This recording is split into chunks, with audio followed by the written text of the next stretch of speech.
Слава Богу. Альфонсо, estamos. Sí. Ok. Sí.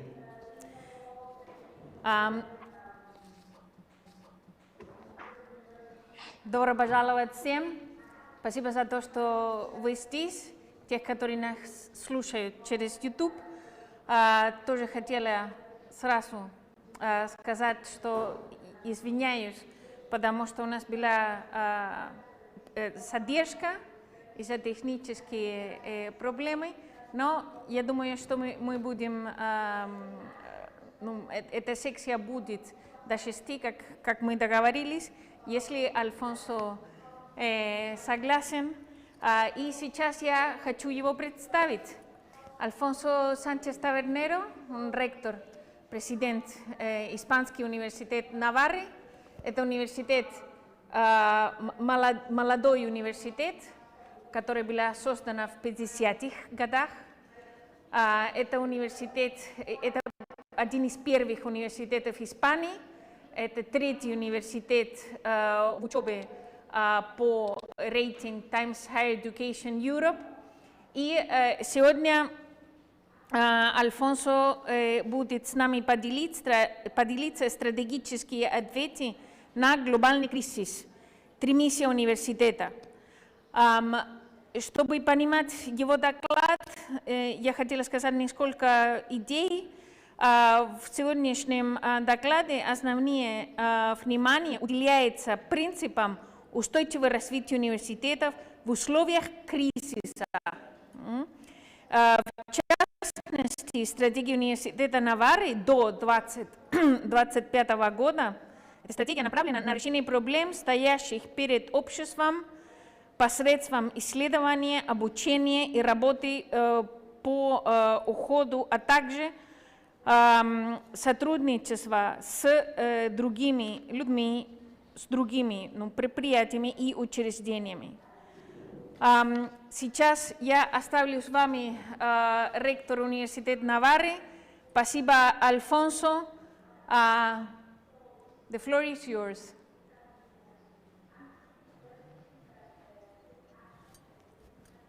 Thank you, Magdalena. It's a pleasure. Спасибо, Магдалена. Я рад, что я могу с вами поучаствовать в этом разговоре. Я сначала хочу спросить, хорошо ли слышно? Хорошо слышно? Отлично. Если вдруг что-то не так, то сообщите. Я очень рад присутствовать на этой конференции. И на самом деле, говоря о пандемии, об уроках, о том опыте, который мы получили. И понятно, что эмпирических данных нет у меня. Это просто опыт и мысли, связанные с этим опытом. Я думаю, что даже важнее то, что я хотел бы вам рассказать, то, что мы будем с вами обсуждать после. Сейчас я покажу свой экран, чтобы вам лица моего не видно было. В этом же цель презентации. Хорошо. Сейчас вы видите презентацию. Отлично. И заголовок — это стратегические ответы на глобальный кризис. Мы говорим об этом, а именно о трех миссиях университета. Есть очень много разных университетов по всему миру. Непонятно, сколько именно университетов существует, но мне кажется, что примерно 25 тысяч, 30 тысяч. Некоторые из них крупные, некоторые нет, некоторые офлайн, некоторые онлайн. Есть многосторонние университеты, есть те, которые специализируются на особой теме, например, политехнические университеты. Или есть государственные, есть частные. Есть исследовательские и образовательные университеты. И нет одной плохой модели и одной хорошей модели.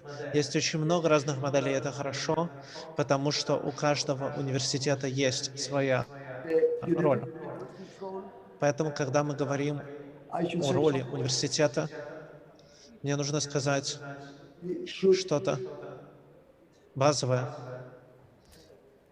Каждый университет должен понять свою роль. У университета есть 3 миссии. the professionals Первое — will это lead our обучение. Мы обучаем профессионалов, которые возглавят наш мир. Вторая миссия — это исследование для обеспечения науки, как мы видели во время пандемии. Один из уроков — это то, что наука помогает нам решать is the крупные transmission. кризисы и также распространение и передача открытий обществу. Эти темы связаны друг с другом. Мы поговорим об этом.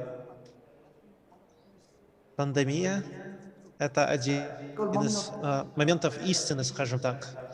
Это uh, ситуации, we can discover if there is coherence between what we say и в таких ситуациях мы понимаем, есть ли соответствие между тем, что мы говорим и что мы делаем, между словами и фактами. tells the girl, Например, I если парень говорит девушке: «Я тебя люблю», но что если на следующий день comes ill with a severe illness, девушка to be заболела, и у нее очень страшная болезнь? Останется ли он с ней? И в таком случае мы узнаем, действительно ли парень достаточно ее любит. И поэтому мы понимаем, что в каждой ситуации есть be seen некоторые моменты истины. as an В effort. каждой жизни есть моменты истины, когда мы можем понять, что мы можем сделать. И интересно то, что пандемия — это момент истины для всех одновременно. И это интересно, потому что мы можем сравнить разное поведение. Не сравнить, может быть, лучших и худших, а учиться друг у друга. Что делали самые успешные университеты? Что мы можем сделать для того, чтобы улучшиться So, и выяснить новые вещи? Именно об этом я сегодня хочу поговорить. Поскольку я не верю в стратегии we do something. имитации. Например, в таком случае мы часто находим кого-то, кто хорошо работает, мы That's имитируем really то, что они делают, повторяем. Я думаю, что это плохая идея, потому что каждый человек, каждый университет, каждая корпорация, они уникальны, и их контекст уникален, и их характеристики и миссия уникальны. Поэтому, конечно же, полезно смотреть на других, но не смотреть на них в качестве примера, а, может быть, как источник вдохновения. Именно поэтому я хотел бы сегодня поделиться некоторыми идеями и дать возможность друг другу получить вдохновение друг от друга. a bad situation. Sometimes Когда мы оказываемся в тяжелой ситуации, иногда мы с ностальгией думаем о прошлом, мы думаем о хороших, прекрасных временах в прошлом, но это на самом деле плохой подход, потому что старые добрые времена не вернутся. И моя тема исследования — это медиакомпании, менеджмент медиакомпаний. Давайте я вам расскажу об этом минуту. Когда я начал in the работать university, как исследователь в университете, моя тема была стратегии роста и диверсификации медиакомпаний. В тот момент, в конце прошлого века, большинство медиарынков были олигополичными. Типичные компании музыкальные, телевизионные, газетные. Обычно они находились в олигополистической позиции. компания могла создать барьеры на вход, и из-за этого обычно были 25%. Четверть прибыли была, четверть выручки была доходом, и все было очень стабильно. Высокая прибыльность и стабильность одновременно. Но как мы все знаем, интернет все изменил. Большое количество, большая часть рекламы перешла в Facebook, Google. Многие медиа сейчас предоставляют бесплатно то, что раньше предоставлялось за плату, и эта модель просто разрушилась. Я тогда работал в качестве консультанта для части медиакомпании. Я говорил с директорами. Они мне задавали вопрос: помогите мне найти новую бизнес-модель, чтобы вернуться в старые добрые времена. Я отвечал всегда одно и то же. Вы просите меня, спрашиваете, есть ли какая-нибудь волшебная кнопка, которую можно нажать и вернуться в прошлое. Ответ – нет, такой волшебной кнопки нет. Даже если сейчас вы найдете правильную бизнес-модель, вам придется ее менять каждый год, потому что мы сейчас в новом мире постоянной инновации. Единственный способ конкурировать – это проводить инновации, улучшать свою работу постоянно. Нужно перестать смотреть в прошлое, нужно думать о том, что мы можем делать в будущем. И в некотором смысле пандемия – это такое разрушительное воздействие для университетов. И моя первая идея – это то, что нужно перестать думать о том, как все было до пандемии, и начать думать о будущем. Я хотел бы вам рассказать, что мы сделали в нашем университете, как мы отреагировали на пандемию. Во многих ваших университетах все было сделано хорошо, но меня попросили поделиться опытом, и я это и делаю. Во-первых, как Мадалин сказала с самого начала, мы университет, который был основан в 50-х годах. Наш основной кампус в Памплоне, в Северной Испании, но также у нас кампусы в Барселоне и Мадриде. У нас также 2 больницы в Мадриде и Памплоне, несколько исследовательских центров, музей науки, музей современного искусства, чуть более чем 6 тысяч сотрудников. Наш бюджет 450 миллионов евро. Мы не коммерческий университет. Мы связаны с католической церковью. 50% наших студентов – международные студенты. Часть из них из России, кстати. Поэтому, когда случилась пандемия, я не помню, я сейчас помню 2 дня важных. Первый день – это пятница, 13 марта 2020 года. В тот день мы решили закрыть кампусы. Мы решили, что приоритет для нас – это защитить здоровье наших студентов, наших сотрудников. И единственный способ это сделать – это закрыть кампус, всем сказать: идите домой. Но в ту пятницу мы организовали совещание со всеми нашими сотрудниками. Мы сказали им, что мы знаем, что профессора не эксперты по обучению онлайн. Они не знают, как работает Zoom, Meet и остальные системы.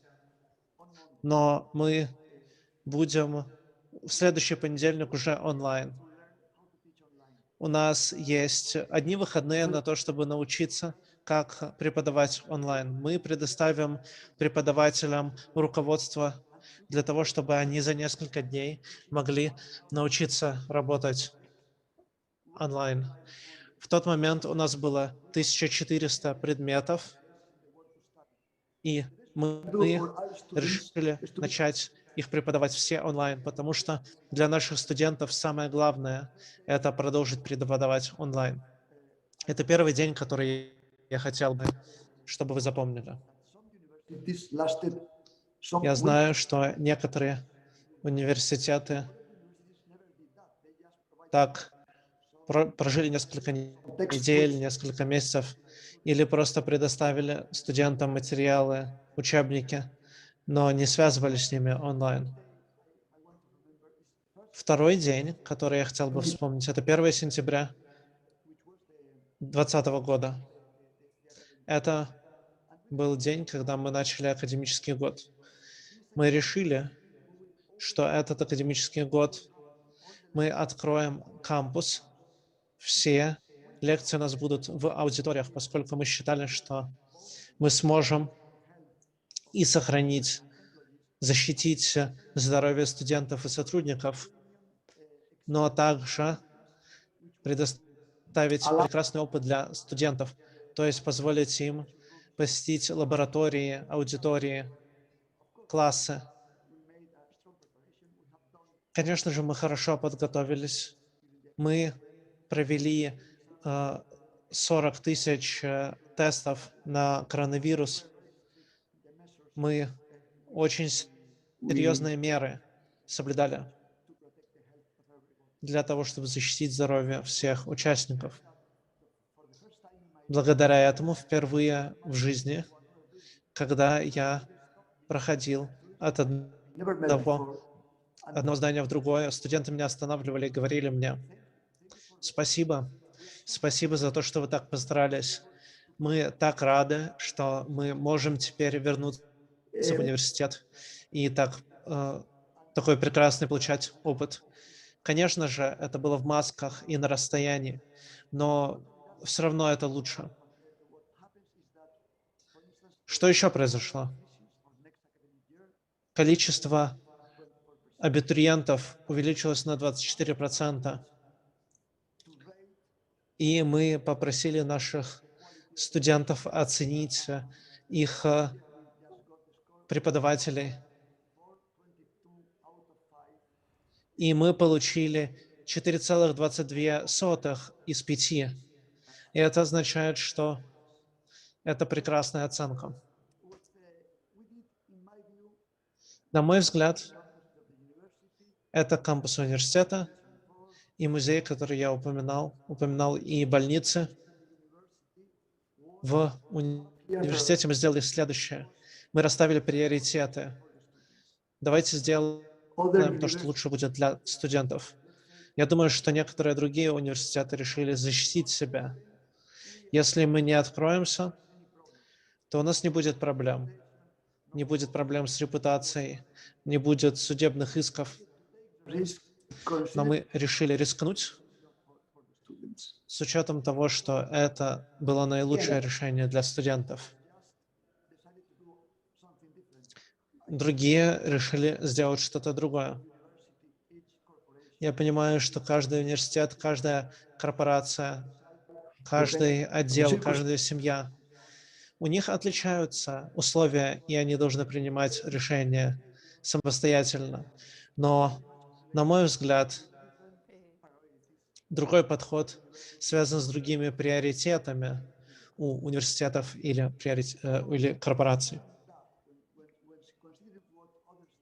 С учетом того, что сделали другие университеты, с учетом того, что мы сделали, я думаю, что мы можем здесь найти сделать 10 выводов из этого. Первый урок – это важность лидерства.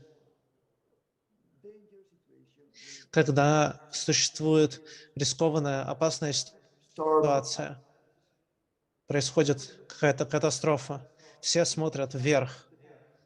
Кто всем руководит? Это человек. Опытный? У него или у нее есть план? Доверяю ли я этому человеку? Leadership is key. I don't believe in the leader as a great guru who knows everything about everything, who is like Superman, very powerful, and so on. Not at all. I believe a lot in a leader who is a team builder, who is able to to put together a team with Лидера, который может provides different лидер, perspectives, points of view, knowledges, and the other way around. If the team is worried or angry or divided, the team will not make the right decisions. So first thing, a corporation, a university, a country needs enough leadership, clear leadership to provide a plan, a direction, a compass. And that's one of the first lessons of the crisis. Do we have enough leadership? Enough leadership means not to have the president in charge, but who is in charge of the research centers, of the museums, of the hospitals, of the schools, of the departments, of the services of the university. Do we have good leaders who are able to unite the team, to provide a sense of direction, that keep calm in times of crisis? So that's first lesson that I want to share with you. Second lesson is humility.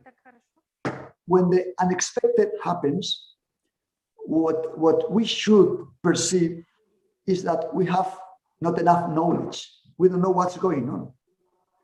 We cannot be arrogant people that consider that have the solutions. Arrogant people are not vigilant leaders. And if, for instance, I now consider what had happened in my country, I think that the best governments and politicians during the pandemic have been the people who have acted with humility. For instance, corporations are very good at buying products abroad, but governments are not so good. So when politicians accept the help of corporations, they do a much better job. For instance, the army is very good at logistics. The scientists know a lot of the pandemic. The NGOs has many options to help. So humility has been key for providing a good answer to the crisis. I like to remember the classic Greeks 5 centuries before Christ, how they considered that humility was the beginning of real knowledge. Actually, Socrates used to use the word mayeutica. Mayeutica means the art of giving birth to a new idea. And the beginning to give birth to a new idea was to recognize that the only thing I know is that I know almost nothing. When you know that you know almost nothing, you know a lot. You know that you need help. You look for people who can provide the information, the reasoning, the perspective you don't have. So that's the second thing that for me is crucial. We are not people superhuman. We have weaknesses. We have knows that you don't know. So if we act with humility, we will be able to receive the help of others, and the reaction will be much better than if we have a lack of humility. Third point was priorities. Priorities. What are the goals we want to protect? In which issues we cannot fail?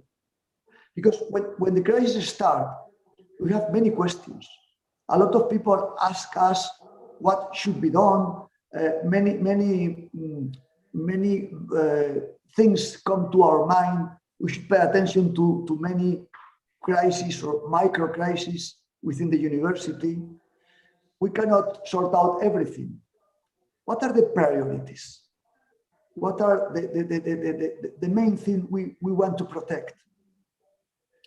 In the case of the University of Navarre, we decided that the first priority was to protect the health of employees and students.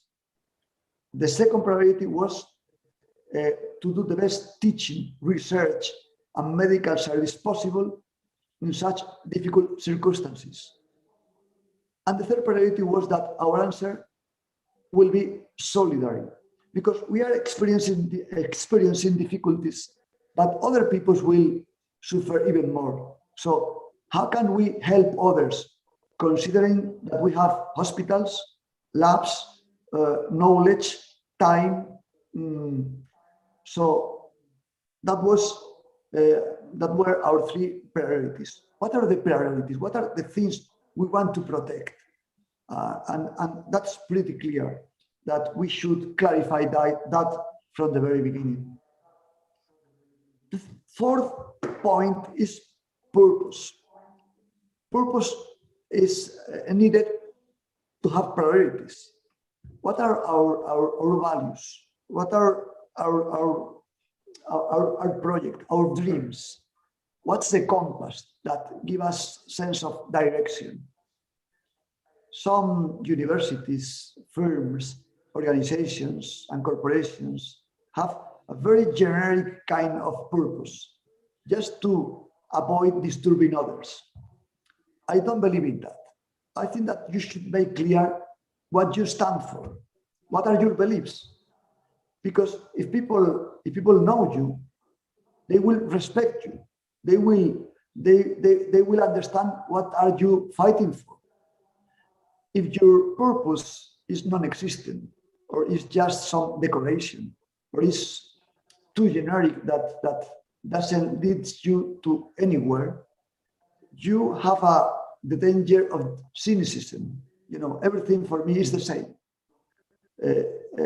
It's not possible to have friendship with the people who practice the cynicism. So, what's the purpose? Is it clear? It has been communicated. Everybody knows what are you standing for. Fourth thing that has been reinforced by the crisis has been the need for purpose. Fifth lesson learned, in my opinion, during the pandemic, has been the importance of commitment. During the pandemic, we asked the people to do an extra job to be able to sort out the difficulties. And I always think that the added value an employee provides to his or her organization comes from multiplying his or her knowledge or experience by his or her motivation. So to add a lot of value, each employee should have a high level of knowledge and experience, and also a high level of motivation. Sometimes we hire looking at knowledge. If I hire somebody to teach biochemistry, I should be sure that he or she knows enough biochemistry. Okay, that's quite clear. But is he or she motivated to do their best, to do his or her best? When are we deciding to do our best? When we decide to do our best? I think that we decide to do our best if two things happen. First one, if we have passion for the mission of the university. Of course, if the university has not a clear mission, it is just not possible to have passion for the unexistent mission. So, do the employees of our university know the mission and love the mission?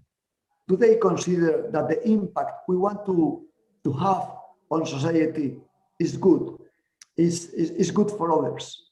So first condition to do our best, first condition for having employees that every day in the morning they go to the university with the goal of doing his or her best job possible is to have employees who have passion for the mission.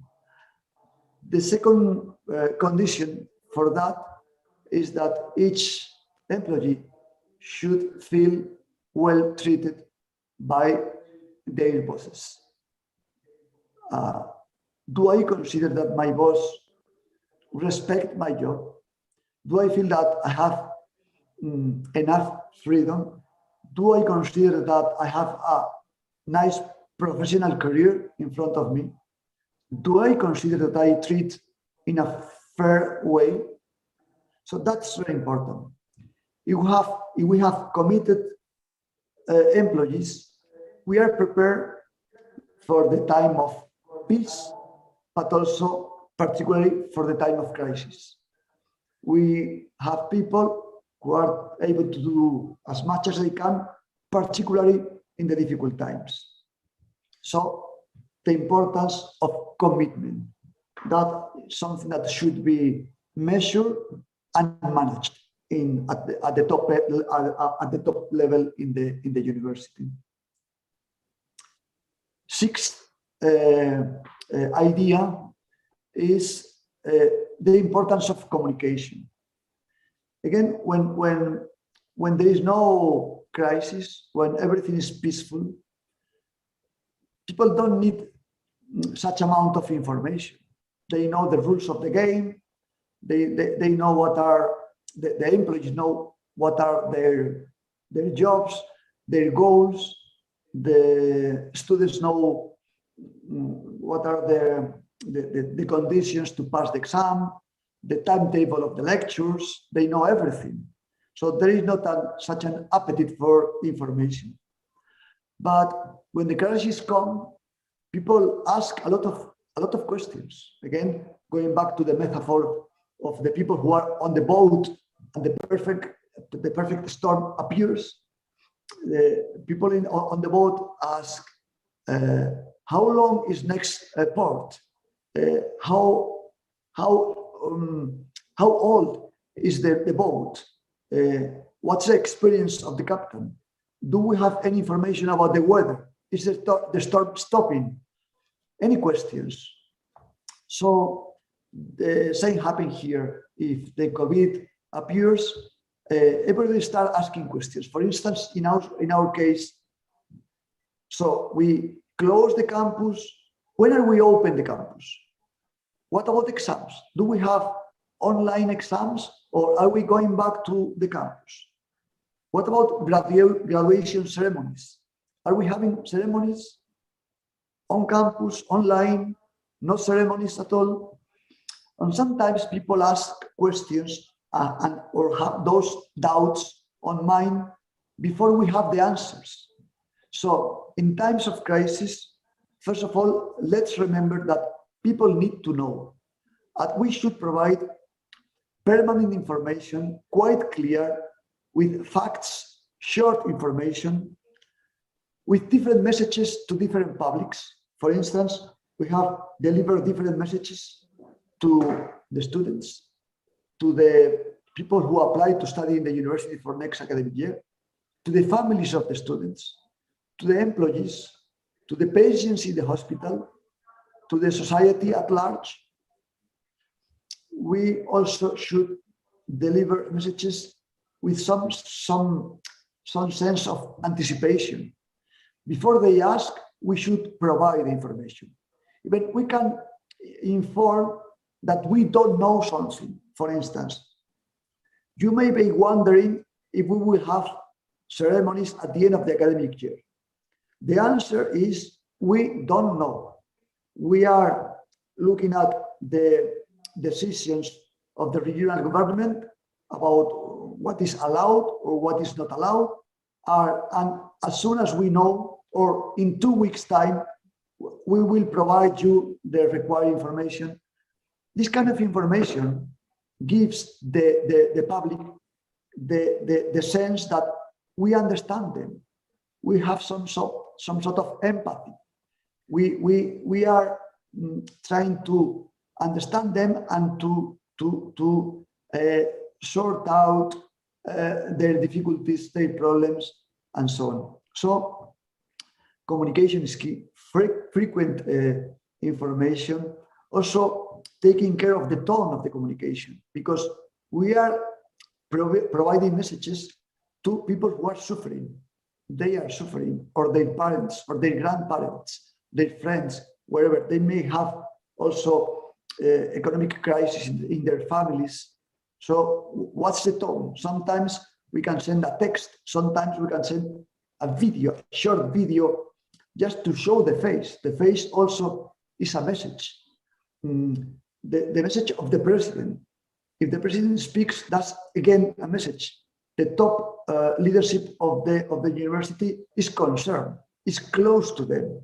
So the crisis requires permanent communication with the required tone, with good data, recognizing the things that we don't know, that we cannot answer yet, and providing this sense of being close to our people, our students, employees, and so on. Next idea is the importance of friends. I should confess here that I'm a strong supporter of Real Madrid, a great team.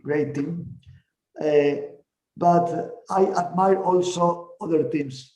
One of them that I admire is Liverpool. Liverpool is English soccer team, and Liverpool has a very nice song, very nice anthem, which is "You'll Never Walk Alone." So when the team is having a bad day and the rival is winning the match, if you are at Anfield, which is the local stadium of Liverpool soccer team, you can hear the song "You'll Never Walk Alone."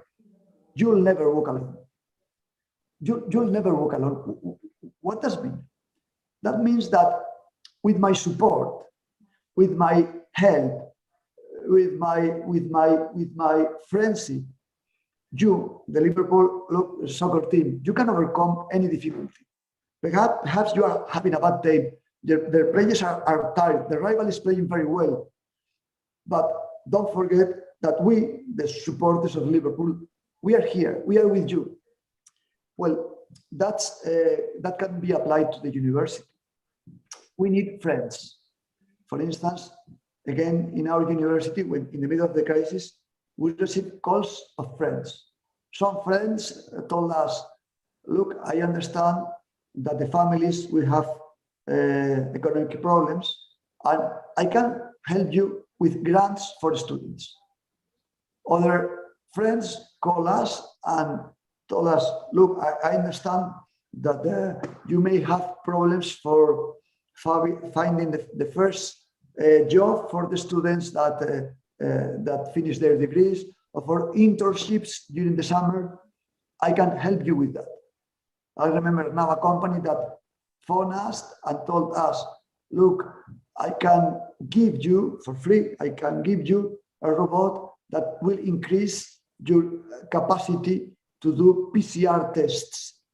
So if you are alone, you cannot go longer and faster than if you have friends. So I think that the universities should play the game of cooperation, not the play of competition, and never the play of confrontation.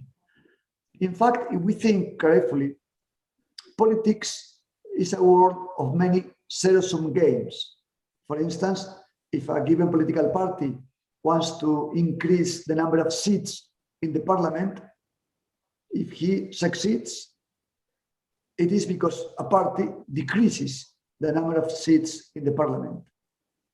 The same applies to corporations. If a given corporation has a market share of 25% and it wants to increase to 30%, the corporation is able to do that because a competitor or rival decreases its market share. So in politics, or in the commercial world, there are many zero-sum games. It is not the case with universities. We are not in the world of zero-sum games. If other university improves, that's very good news for us. So we should be able to have partners, some other institutions, museums, universities, university hospitals, research centers that work with us. We should create those partnerships. We should be well known as institutions, easy to talk with, easy to launch projects with. If we have friends, that's really good. That will help us a lot.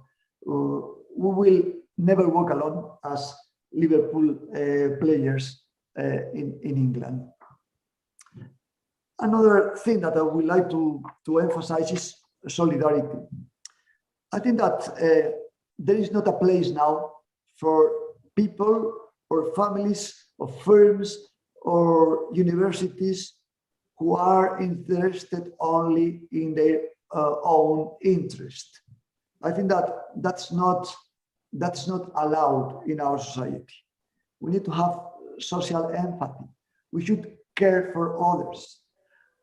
For instance, I think that we should recognize that, let's say, in the last 2 decades, this century, we have seen a tremendous development in science, economics, technology, and so on, but with, let's say, with side effects. We have grown without enough balance. So we have discarded the less favored people, and also in some cases the environment. So what are we providing in terms of social, economic, and environmental sustainability? What are we doing for others? What are the projects we want to launch to help others? Is solidarity in the roots of what we teach? Is in the roots of what we research? Is in the roots of what we do? I think that's quite important, and that's not an option. It's something just required in our society. 9th lesson is technology. I will agree with you if you tell me that technology is just an instrument. It is right, it's just an instrument, but very powerful. And during the crisis, we have seen that. We have been connected with others because the technology has helped us a lot. So in which step of digital transformation are we? Do we have robust technology? On the other hand, we should recognize that the university as an institution is 9 centuries old. So we are really old institution. And during those 900 years, we have been teaching people who were between 18 and 25 years old, more or less. Now we have an opportunity, which is a, let's say, niche of people who are between 25 and 70. That means like 4,000 million people. I'm speaking about lifelong learning. And lifelong learning or executive education or whatever is the name you want to use will be very much with online programs. So we should have technology to provide a good answer to this demand of lifelong learning. People will like to improve their skills, their knowledge during their lives. They should be in a permanent process of learning, of new discoveries, and the place to do that, the place to provide that is the university.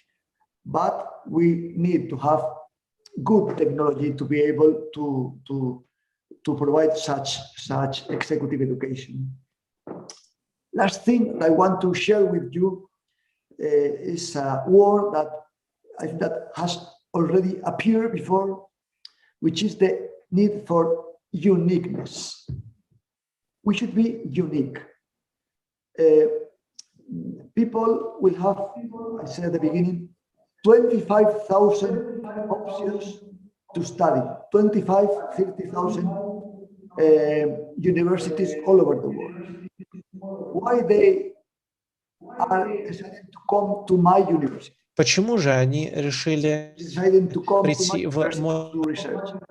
Why these professors want to work here? Well, I think that the university is a place which creates expectations.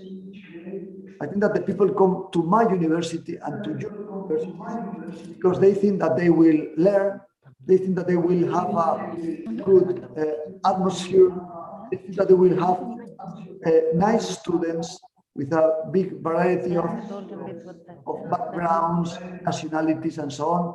They may think that they will have good internships during the summer. They may think that they will have good job opportunities after finishing their degrees. They think that they will enjoy nice facilities, a nice campus. Each university should be unique. Because of that, at the beginning, I said that I don't believe on strategies of imitation. I think that we can be helped by others, we can learn from others, but we should be ourselves.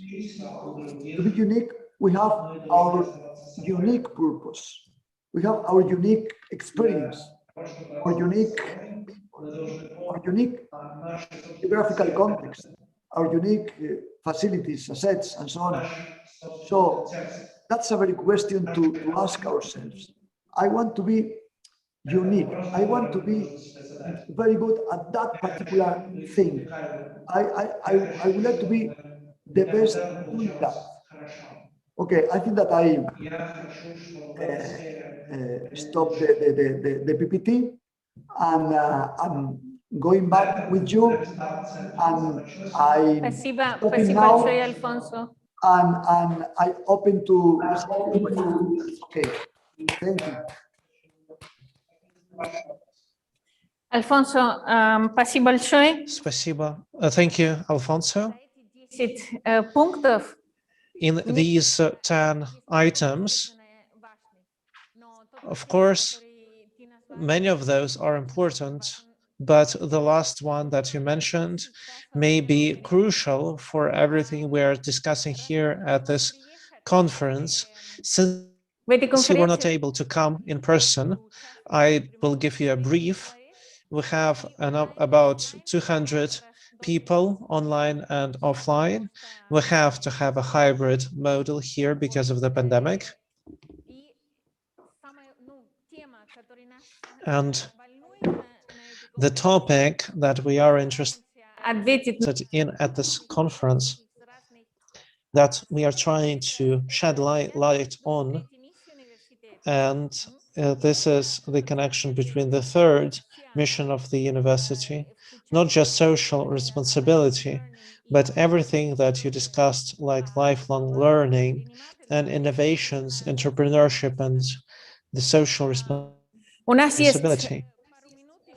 We have a few more minutes, and if you can you share what role do the students play in this third mission of the university, Navarro's university student? In what role do they play in the university life and in the city life through the university? Okay, thank you, Magdalena. I think that our students are very much involved in solidarity activities in a regular academic year, and we emphasize that a lot. And when the pandemic started, we told them many of those activities will stop, but we should discover new ways to help others. For instance, we have had group of students providing food to elderly people who prefer not to go to the shop to buy because they were fearful of getting the COVID. So people providing food. I'm remembering now, for instance, a group of students that decided to do an online platform to help students to prepare the national exam to go to the university. So considering that hundreds of people were at home, not at the school, and they will need to pass the national exam to be able to go to the university, they provided some help to prepare this national exam with questions and answers online and tutorials and so on. So we have been fostering the initiative of students, and we told them, we understand that you are suffering and so on, but don't forget that other people are suffering even more than you. So you should have a solidary answer to the crisis. And I'm proud to say that we have many stories about that are really moving. Yeah. Thank you for this response. Do we have questions from the floor? Yes. What language can you use? Can I ask it in English? We have a broadcast, so we need it in Russian.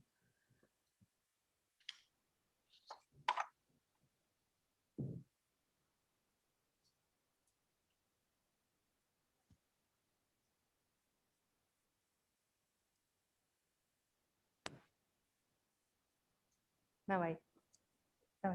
Да. First of all, I'd like to thank you for. I wanted to thank you for your presentation. It was fascinating. And I really loved the 10-item structure, 10 items that are important to develop and to overcome crises.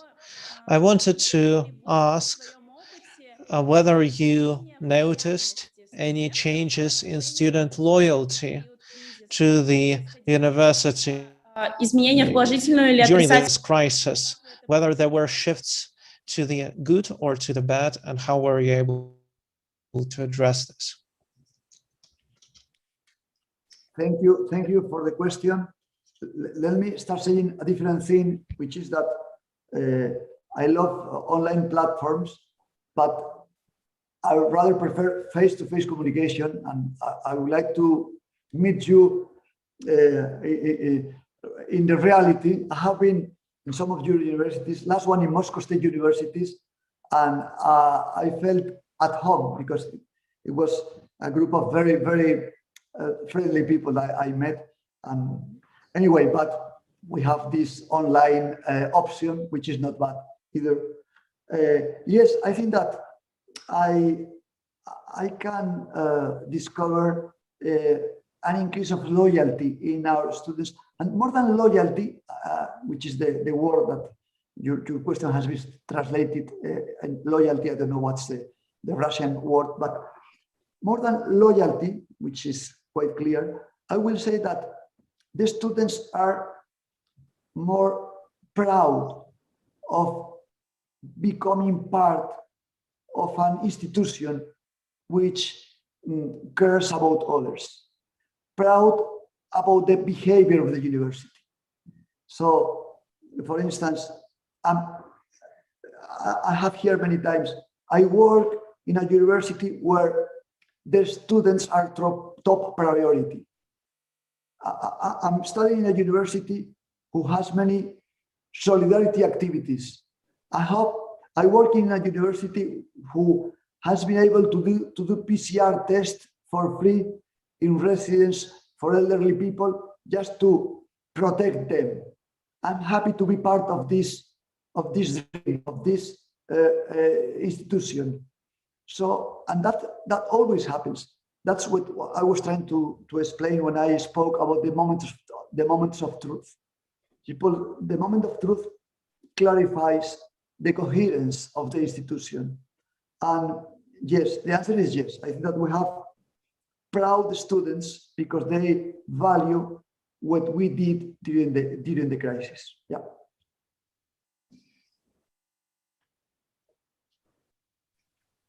Спасибо большое. Да, спасибо большое.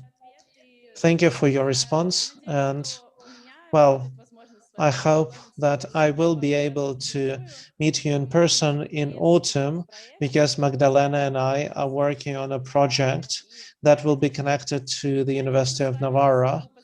And I hope that I will be able to meet you. And I do hope that the borders are opened and you're able to see us too. Thank you. Alfonso, I will ask you the last question now. And well, maybe you could give a message to our students, because it's important for our discussion. When we are talking about loyalty and trust, and when we're talking about the missions of university within a city, and the University of Navarra is a big part of Pamplona as a city. So here we have 2 points. When we are talking about volunteering, this doesn't only include students, does? This is the first question. And the second question, how do you organize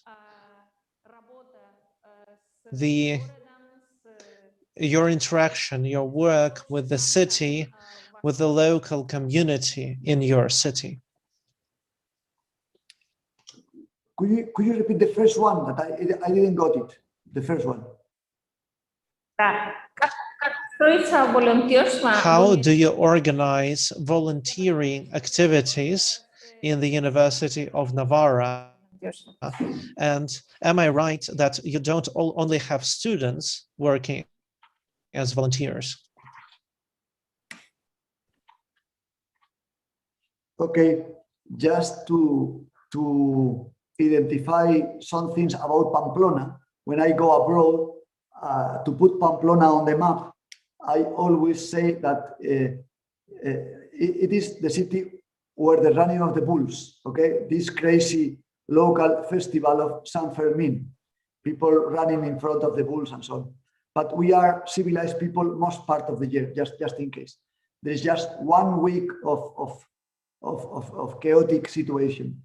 Anyway, first thing, how we organize the activities of solidarity. We have a service of the university which has a Basque name, which is Tantaka, which means in English a drop after a drop. And the idea is, in the university we have people who have no money, but they have time. And the idea is, we want you to provide your time, and we will offer your time to the NGOs of the region, and because the NGOs of the region need the help of people to do many good things. So on the other hand, sometimes this help is very much linked to the degree that people study. For instance, if you study law, you can help immigrants who need to get the papers, the bureaucracy. If you study, for instance, nutrition, you can provide with the good menus to the people who have problems for finding the aliments. Or if you are studying medicine, you can cure people for free, pro bono, and so on. So what we do is to ask the people, both students and professors and other employees to provide their time to NGOs of the region. That's what we do. And that's very, very good because people learn a lot, people enjoy a lot, and people help a lot. The second question is about our relationship with local authorities. I believe a lot on friendship, and I don't believe at all on complaining and weeping and saying that the government is not doing a good job or whatever. What I do is to have lunch with the president of the government and with the mayor of the city as frequently as I can. And also I do the same with the national authorities in the country. Well, I'm a Spaniard, and the Spaniards, we believe a lot on eating together. That's our second religion, I think. But on top of eating, I think that it is very important not only to speak about problems or about crisis or about misunderstandings. It is very, very important to tell the authorities, look, I'm together. If you have any doubt, please phone me, call me. I will go to talk to you. I think it's very important to build up this loyalty, this mutual trust, and I think that's one of the missions of the top management of the university. And you are building up this friendship, this good relationship, even if there's sometimes a lack of agreement, it will be a lack of agreement that will not lead towards a big crisis. So I believe a lot on permanent communication, friendship, and lunches together to sort out any problem. Okay. Thank you very much, Alfonso. I'm going to say that this was, I would say, an impressive report of a crisis management in a time of crisis that it's not. Are you listening to me or are you listening in Russian? Perfect. Okay. So thank you very much for this impressive report. I know that the university is thinking in the next 5 years now, and that all the strategic that you're building, it's built on these 3 axes that include the third mission of the university. Of course, not forgetting the first and second one, that it's common and based on this third one. So thank you very much for your time. I hope in Pamplona you have a better weather than here. We have thunders and rain, so this is very interesting, let's say. So thank you very much for this time of yours. Hope to see you here in St. Petersburg next year. We just have to wait a bit. Thank you very much, and thank you. It has been a pleasure. Thank you very much. I hope to meet you soon, also as soon as possible. Thank you. Bye-bye. Yes. Thank you. Bye.